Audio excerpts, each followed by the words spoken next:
Yes, ready, start. Though this is the first occasion on which I have in person attended a session of UNESCO, I may claim that in spirit I have always been with you and followed your deliberations and activities with the keenest interest and sympathy.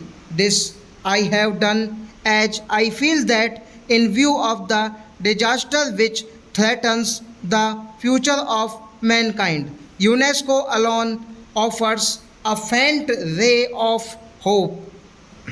Mankind has, in the course of the last century, made phenomenal advances in knowledge and material prosperity, but this progress has not been reflected in man's moral and political achievement. Increased knowledge has therefore led not only to a greater provision for comforts and victory over want and disease, but also, alas, to an increase in man's power for destruction and death.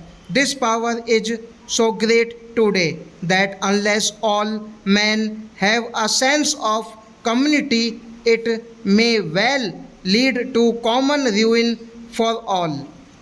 It is only through a reduction, re-education of man that we can create that sense of psychological unity and common citizenship which the technological unity achieved by the advance of modern science requires of man.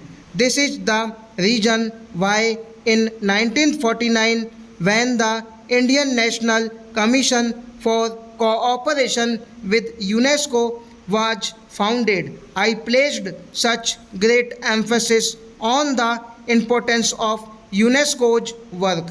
I pointed out with regret that while the United Nations were founded for the achievement of peace and unity, the result had in fact been the division of the world into two warring camps. It is true that some progress has been achieved. Her in place of a multitude of nations, each struggling on its own, the United Nations present a picture of two solid blocks array one against the other. Nevertheless, to any man who looks forward to cooperation and friendship among nations, this picture can bring no message of hope. It seems that the only hope lies in UNESCO, which asks to achieve unity in the field of education, science, agriculture, even among those who are politically divided. I feel that if UNESCO could achieve its objectives and create understanding between different nations on the cultural plane, there is hope that with time the cultural understanding would make itself felt in the economic and political fields also. In the course of the last 2 years, my hope in UNESCO and my apprehensions about the United Nations have both increased. It is true that UNESCO is barely half a dozen years old, but these few years have been of immense significance for the future of man. This period has revealed fissures in our political and intellectual attitudes which, unless they are checked on time, may well involve the whole of humanity in one common run. It is therefore necessary that we should attempt to evaluate what UNESCO has done during these turbulent years and survey its past achievement so that we can map out with greater confidence the course of its future action. The aim of UNESCO is to bring nations together, though education, science, and culture. Ever since its foundation, UNESCO has yearly passed resolutions and adopted programs to achieve that end.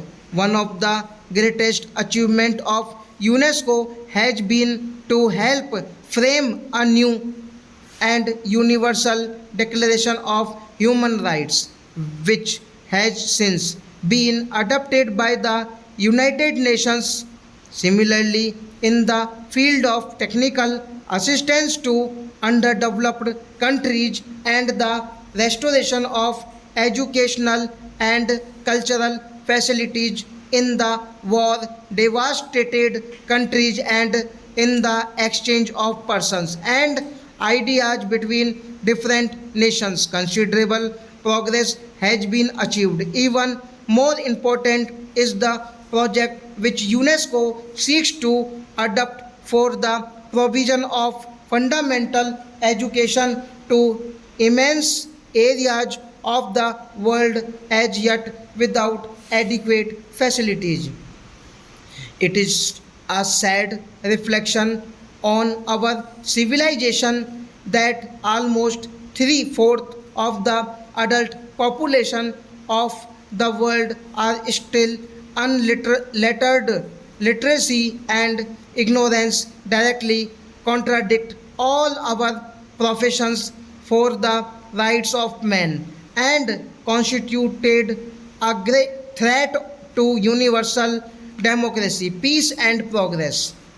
I should like to congratulate UNESCO upon its realization that it is only by improving the human material through education in the less fortunate areas of the world that prospects of world peace can be secured. While no one can for a moment question the program of UNESCO in these fields, I feel sure that you, Mr. President, and you, Mr. Director General, will agree with me that UNESCO cannot succeed in its objectives so long as the fear of war and destruction cripple the creative energy of man. Unless this threat can be averted, all our efforts to advance education, science, and culture seem a mockery.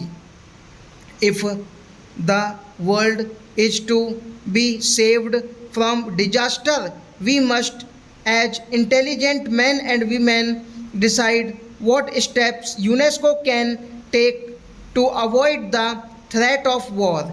It will not do to say that the questions of war and peace are primarily political and do not concern UNESCO, which is a body devoted to the advancement of education, science, and culture that cannot be so always as such stop.